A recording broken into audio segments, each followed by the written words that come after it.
Magandang araw po, welcome po sa aking channel, Love9 TV. Patalasasan po, meron po ba kayong mga properties na napapabayaan or non-performing assets?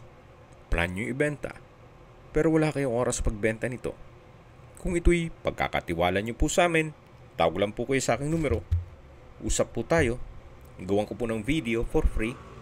Yes, libre po, wala po kayong babayaran. Tutulungan pa namin kayong mabenta ang inyong property. Kami na po bala sa marketing, sa boosting or paid ads, even sa tripping. Hindi na po kayo mapapagod sa pag-entertain ng mga buyers. Kami na po bala sa lahat. Tawag lang po kayo. Nandito po tayo ngayon sa Muntinlupa City kung saan meron po tayong bagong video presentation. Isang house and lot na may swimming pool. Ito po yung corner lot at may lot area na 809 square meters at ang floor area ay 810 square meters, more or less. Tungkol naman sa dokumento nito, ito po'y titulado, buhay po ang may-ari, kaya wala po kayong maging problema sa documentation o sa transfer ng title. Napakaganda po ng lokasyon, malapit po sa lahat ng business establishments. Pati po SM Muntinlupa. Ito pong bahay ay well-maintained, kaya wala na po kayong ipapagawa dito. Ready for occupancy. Once na ma-acquire nyo itong property, anytime, pwede nyo na pong lipatan kaagad. At ang kagandahan pa po dito, ito po'y fully furnished. Yan po yung corner side na may fish pond. Then yung ceiling po, maayos na maayos pa. At dito naman yung covered carport. Nakakasya ang dalawang sakyan. Dito naman sa labas ay kasya pa isang sakyan. Bali, 3 sakyan po ang kasya dito sa loob. Nakabakod na rin po buong property. Then dito po sa taas ng garahe ay meron pong kwarto. Mamaya po, aakyat tayo dyan. Ito po yung tinutukoy ko na covered car garage na kakasya ang dalawang sasakyan. Then may glass block sa dulo. Naka-tiled flooring na rin po. Dito naman ay may hangout area o covered lanai. Meron din pong ratan sala set, then center table. May access door papunta sa kitchen. Yan po yung tinutukoy ko na pintuan. At dito naman ay meron pong hagdan papunta sa balkonahe. Nandito na po tayo sa area ng swimming pool. Naka-tile flooring po. Then may side garden. Sa dulo po ay may shower area. Dito naman yung covered lanai. May mga garden set. Napakalawak po ng area. Then sa dulo ay may breakfast table. Ito pong swimming pool, ang adult ay 6.9 feet yung lalim. Then dito naman sa children's pool ay 3 to 4 feet. Ang pump at filtration po ay working. Wala lang tubig ngayon, gawa ng wala naman pong gumagamit.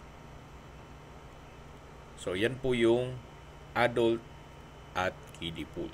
Then yung sa dulo naman ay yung back view ng bahay. Mapapansin nyo po, sa bubong ay may mga solar panel. So, pwede pong gamitin yung mga low wattage na appliances, gaya ng ref, electric fan,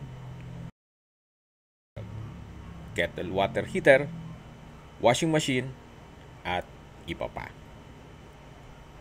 So, dito po sa likod ko, mamaya ikutan natin yan. Meron din pong mga fruit-bearing trees, gaya ng lansones, Indian mango, Cat orange, at rambutan. Then dun po sa harapan na may fish pond, meron din pong kingfish tilapia at native tilapia. So balik po ulit tayo dito sa may hangout area. At yan po yung access door papunta sa kusina. May aluminum screen door. Yan po yung garahe. At dun po tayo papasok sa main door. Dalawa po pala ang entry at exit points nitong property. So ito po yung main gate, yan yung pedestrian gate. Then dun sa dulo ng swimming pool ay meron pong secondary gate. Yan po yung tinutukoy ko na fish pond. Mamaya po, pag pasok natin sa loob, dun po sa hangout area, makikita nyo yung mga isda. Yan po yung sliding glass window sa may living area. Okay, lipat na po tayo dito sa may main door para check natin yung loob ng bahay. Ito po yung naka-solid wood door. Welcome po dito sa bahay ni Ma'am at Sir. Napakaganda po, napakalinis at napaka-aliwalas. Lahat mong kagamitan na makikita nyo ay kasama po yan. Pera sa personal staff ni owner. Ito pong living area ay may dalawang customized glass windows. Yan may curtains, may sofa, center table, console table, vanity mirror. At dito naman po yung dining area. Dito po tayo pumasok kanina sa main door. Meron pong glass blocks na nag-serve as natural sunlight. At balik po ulit tayo dito sa dining area. Meron na rin pong 8-seater dining set. At yan po yung open below. Dito po sa dining area, meron pong customized glass window. Sa likod niyan ay yung harapan ng main gate. Ang flooring po ay premium tiles ang ginamit. Kahit sang anggulo po ng bahay, makikita nyo, napakalinis. Ganun po sila mag-maintain ng bahay. Then dito naman po ay may bar counter at 4 na high chair. May ceiling mounted na glass holder. At dito naman po yung formal kitchen. May wall-mounted kitchen cabinets, kitchen countertop, stainless sink with faucet. Then sa baba po ay may kitchen drawer at storage ng kitchen utensils. Dito naman po yung breakfast table. At sa dulo yung dirty kitchen. Dito po sa may breakfast table ay may pendant lamps. Yan po yung tinutukoy ko na access door mula sa hangout area. Ito naman po yung dirty kitchen. Stainless po ang kitchen countertop. May kitchen cabinets and drawers. So, pamatagalan na po yan. Talagang ginastusan po nila. Meron pong range hood, gas range, customized kitchen windows.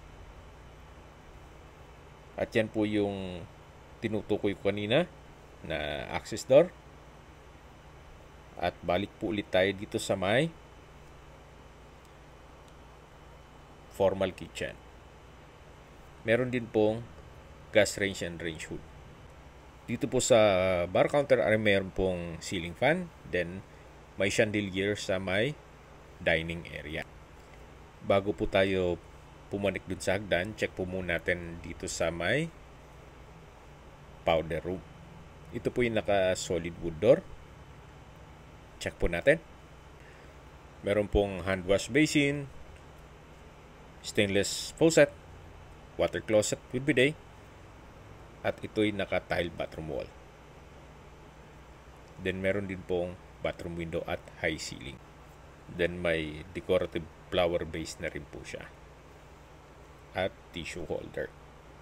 So yan po yung powder room. Then meron pong glass blocks. At babalik po ulit tayo dito sa may dining area. Mula po dito, matatanaw natin yung living area. Malaking bagay po itong mga glass blocks. Mas nakakapaaliwalas at meron pong natural sunlight.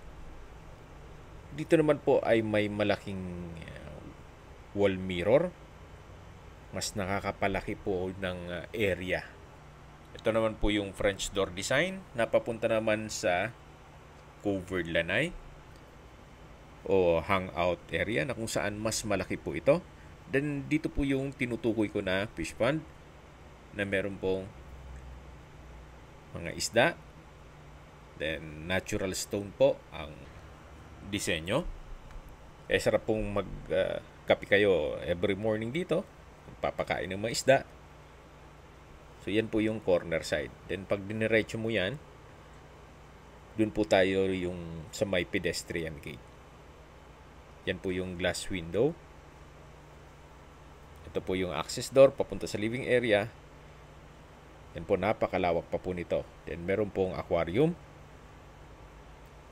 Ito pong rattan set na may center table. Kasama po yan. May ceiling fan. Then naka-tile flooring na rin po. Balik na po ulit tayo dito sa loob. So pagpasok po natin, yan po yung living area. High ceiling, may chandelier. Then sa dulo yung main door. At meron pong 3 steps na stairs. At ito po yung naka-wood parquet. Dito po ay may coffee table. At yan po yung hagdan papunta sa mga kwarto. Ito naman po ay may glass wall. Sa likod po niyan ay yung family area. Pwede rin gawing music room o entertainment room. So, depende po yan sa magiging use nyo o purpose dito sa kwartong to. Pwede ring opisina. Naka-wood parquet din po ang flooring. May ceiling fan. Then, glass walls. May built-in cabinet. Then, wall-mounted shelves. At meron din pong glass door. Labas po ulit tayo. So, mula po dito sa entertainment room o family room, matatanaw natin yung living area, yung dining area, at yung hagdan. Pero bago tayo umakyat dyan, check muna natin yung first bedroom na kung saan ito po yung naka-solid wood door. Kung meron man po kayong PWD or senior citizen sa pamilya, itong kwarto na to ang para sa kanila. Sa taas po nitong wall ay meron pong glass window na nag-serves as natural sunlight. Then meron pong solid wood bed frame with mattress.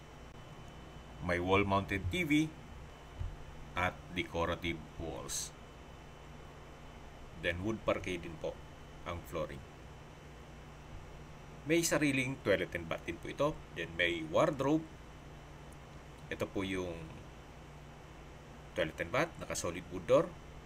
May bathroom countertop, vanity mirror, hand wash basin with stainless faucet, bathroom cabinet, water closet with bidet.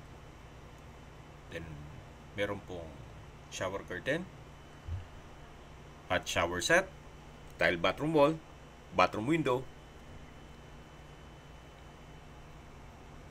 At ito po'y high ceiling. So ito po yung toilet and bath dito sa first bedroom. Yan po yung wardrobe. Then may drawer and dresser. At malaki naman po ang espasyo nito. Labas na po tayo dito sa first bedroom. Akyat na po tayo dito sa hagdan. At ito po yung naka wood parquet na staircase, naka wooden handrail at railing. Kung sakali man po na mas gusto ng ating kapamilya na senior or PWD, dito sa second floor, meron na pong small home elevator na nagkakahalaga yan ng mga 300 to 500,000 pesos. So, depende po sa magiging design. Then, pag akyat po natin dito sa second floor, meron pong mga bookshelves, glass blocks, then ito po yung open below. Meron din po palang split type aircon dito sa living area. So, dyan po tayo makyat. Doon po yung family area at ito po yung stairs.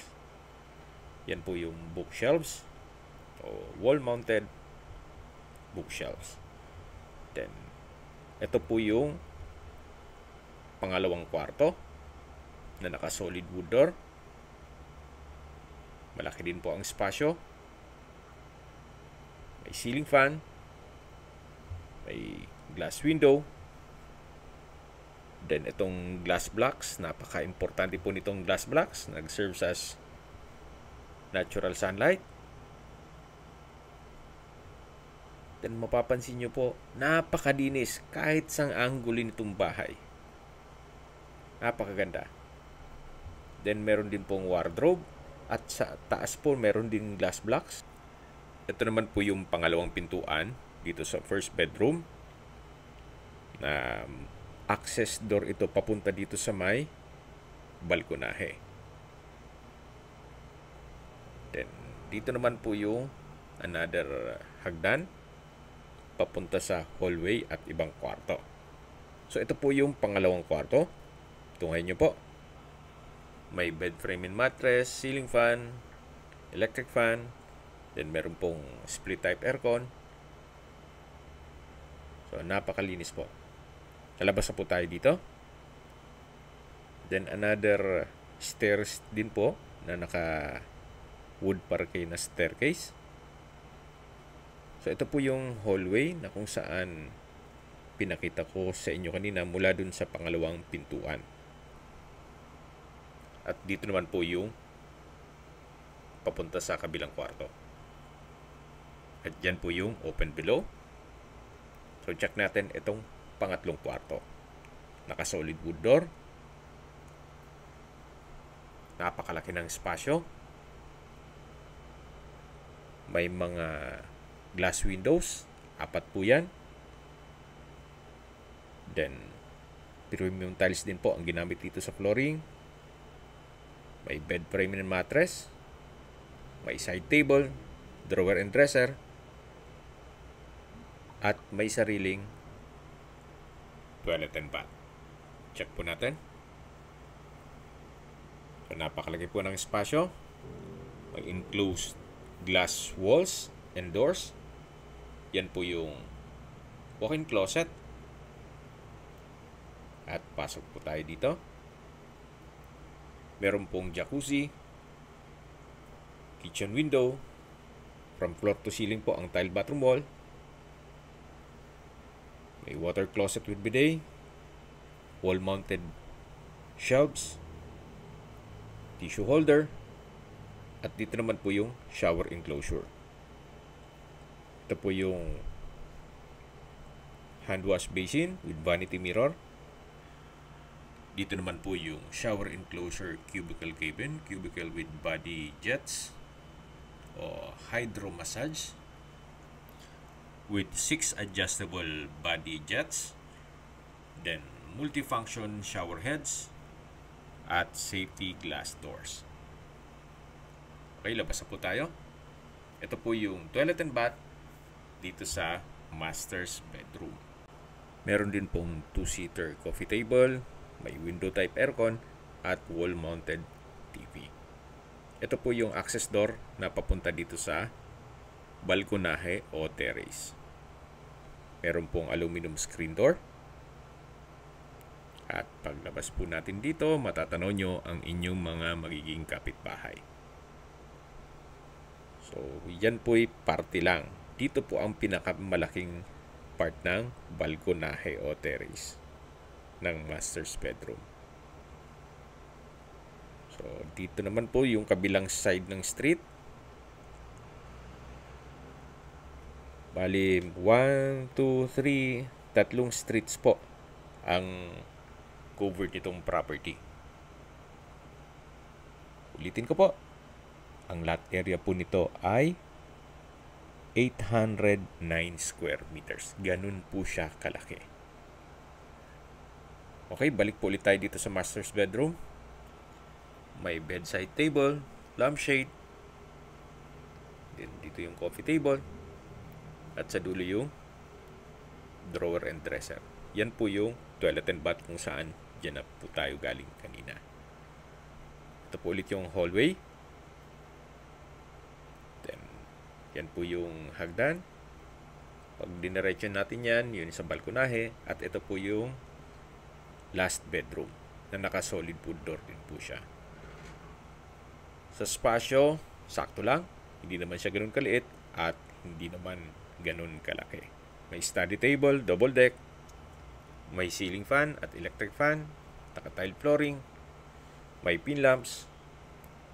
Kahit po dito sa last bedroom, malinis na malinis pa rin po. Paglabas niyo po dito sa kwarto, yun po yung master's bedroom kung saan na-check na natin yan. At dito naman po, yung access papunta sa balkonahe. Then ito po yung isang kwarto na kung saan na-check na rin natin yan. Dito naman po ay yung common toilet and bath. Naka-solid wood door din po ito at napakalaki din po ng espasyo. Naka-tile bathroom wall, may bathroom window, hand wash basin, vanity mirror, water closet with bidet, then meron din pong shower enclosure.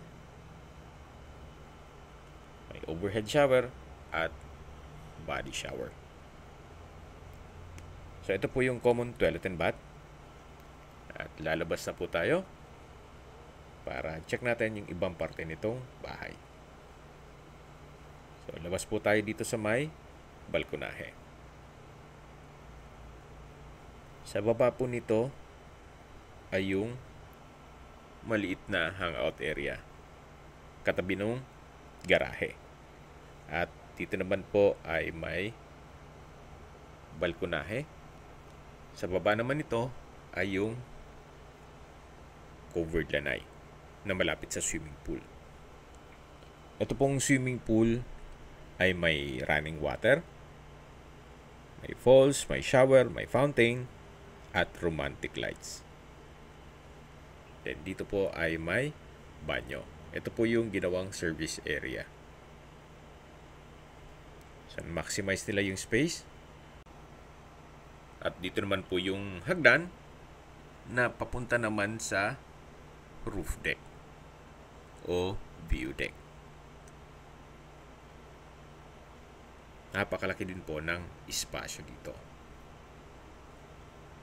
At dito na rin po nakapwesto yung mga solar panels.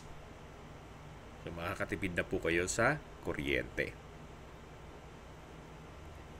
Hanggang dito po yung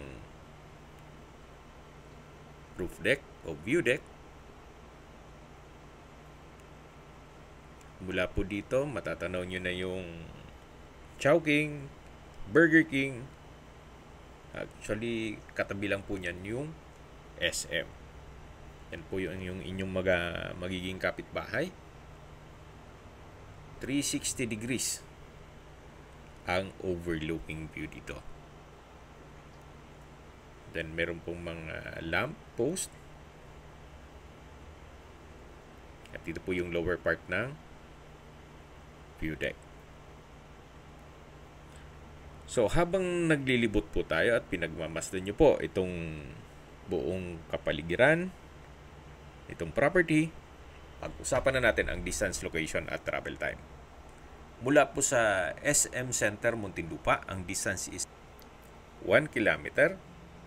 Actually, pwedeng lakarin. O ang travel time is 5 minutes. Then, halos katabi lang po nito ang LTO Muntinlupa, pabrika ng Pepsi Cola, Mercury Drug, Chowking, Burger King, McDonald's, at iba pang business establishments.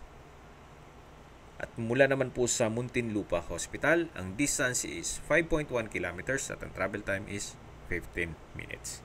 Yan po yung lagi kong binabanggit sa inyo na dapat nyo i-consider sa paghanap ng property, yung meron pong malapit na hospital. Hindi ko naman po sinasabing sakitin kayo. Yan naman po for emergency purpose lang naman.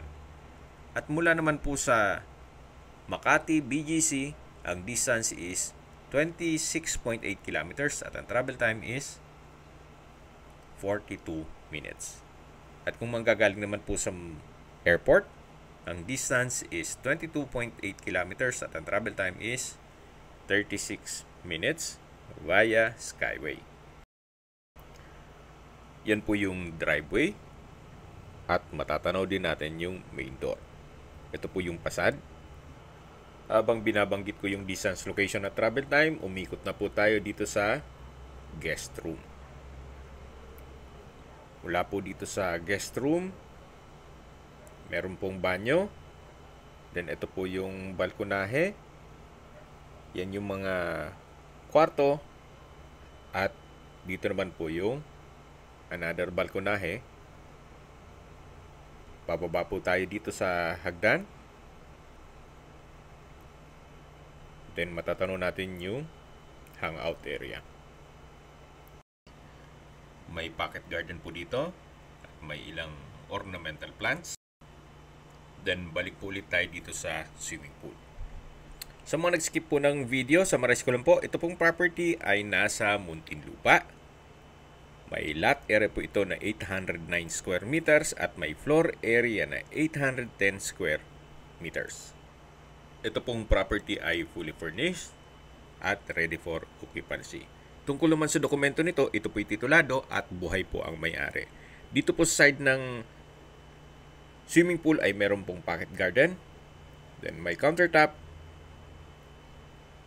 Ito po yung adult pool o covered adult pool. Then yan po yung side view ng bahay.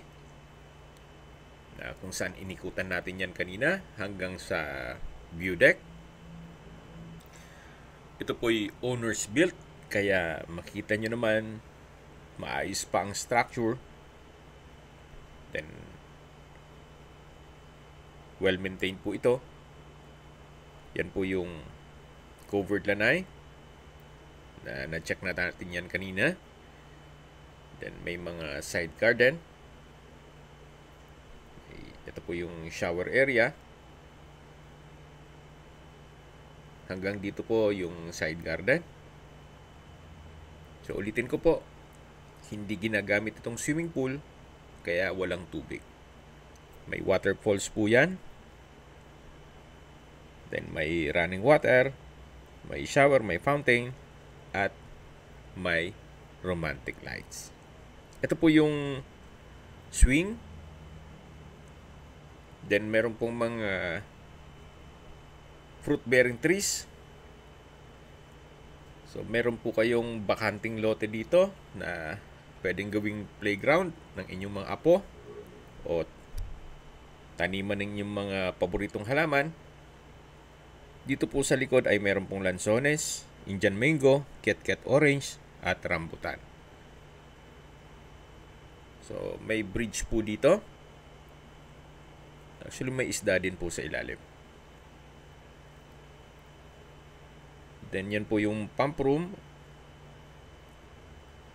At meron pong pathway dito. May griller. Then yan po yung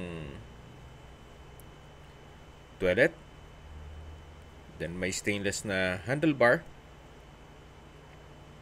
At pagbaba naman dito ay meron pong pedestrian gate na isa po yan sa exit points na tinutukoy ko po sa inyo kanina. So ibang street naman po yan. Yan po yung running water. Hindi ko lang alam kung meron pong isda pa dito. Check po natin dito sa labas. Yung kabilang street naman po ito. So naikutan na po natin lahat at na-check nyo na yung buong bahay. Pag-usapan na natin ang presyo nito. Binibenta po ito ni owner sa halagang 26 million pesos. Para sa akin, fair deal na rin. Gawa ng napakalaki po ng lot area, 809. At hindi pa po doon, napakalapit lang sa Manila. So kung skyway po ang daan ninyo papunta ng Manila, kaya po isang oras. So isa na po ito sa property na kung hanap nyo po ay dilipatan kaagad at kumpleto na ang gamit. Kung pasok naman sa inyong budget, pwede nyo nang i-consider po ito. Yan naman po'y opinion ko lang naman. Depende pa rin yan sa inyong assessment. Pero para sa akin, sa ganito kalaking bahay, fully furnished, may solar power pa, walking distance sa mga business establishments, pag-isipan niyo po. Okay? Kung may mga katanungan po kayo, tawag lang po kayo sa aking numero. At sa mga kababayan naman natin na sa ibang bansa, meron po akong Telegram. Sa mga iPhone user naman, may iMessage. Meron din pong Imo, Skype, Viber at WhatsApp. Same number lang po, 0917-316-3399. Sa mga nagtatanong naman po ng aming Facebook, meron po kaming Facebook page na Nov9TV at Facebook Real Video. Meron din pong TikTok at Instagram. May ibang YouTube channel po kami na The Nov9TV channel, Nov9TV Listings, Nov9TV On The Spot, at Nov9TV Updates. Sana po naibigan yung video presentation. Paki-like and subscribe na lang po sa aking channel para ma-update din po kayo sa aking future listings. Kung sakali pahanap nyo yung mas malaking sukat na lupa, meron din po kami ibang listings na pwede nyong pagpilian. Huwag po kayo mag-atubiling tumawag sa amin, then let us know your budget para malaman namin kung anong property pwede namin ilok sa inyo. Sa lahat pong viewers, subscriber at nagtiwala po sa amin, salamat po sa suporta. Ingat po kayo lagi at yung pamilya. Maraming salamat po.